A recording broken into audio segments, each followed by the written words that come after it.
El rival de la jornada 16 d'ACB del Joventut és el Baxi Manresa. Els manresans tenen el mateix rècord que els badalonins, 8 victòries i 7 derrotes. En els 4 últims partits jugats al Nou Congost, els badalonins han aconseguit 2 victòries. La penya arriba amb les baixes de Guillem Vives i Malik Allen i segurament el descartament de Deshaun Thomas. Dels últims 4 partits, la penya acumula 3 victòries, perdent només contra el Real Madrid. Els punts forts de l'equip de Pedro Martínez és la capacitat ofensiva. Són forts en el rebot, especialment l'ofensiu. Mouen molt bé la pilota, sempre busquen un extrapàs i saben trobar molt bé els interiors. I forcen moltes pèrdues. Els seus jugadors de perímetre són molt intensos. Per contra, els punts dèbils és que no són gaire bons triplistes.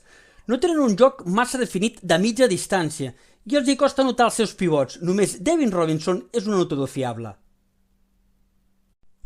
Les claus del partit per part de la penya serà evitar que corrin. Els manresans es troben molt aguts al seu camp i sempre intenten jugar ofensivament. Trobar els espais de la zona de 4 metres, llocs on te deixen en defensa els manresans hauria de ser favorable a l'equip d'en Carles Duran. També trobar els espais de les cantonades, on els jugadors com Crac i Pep solen anotar prou bé els triples, ha de ser factible. Els manresans no troben sempre la capacitat per arribar a defensar aquella zona. El partit en general és molt complex i es definirà per petits detalls. Juguen molt forts i les últimes vegades que el Joventut ha anat a Manresa no sempre ha sortit en victòria. Es tenen ganes, és un derbi català i és molt intens. Es juguen un bitllet a la Copa i això en Carles Duran ho ha de tenir molt clar. Ha de saber fer molt bé les rotacions, ajustar els petits detalls i ser capaç de portar el ritme de partit.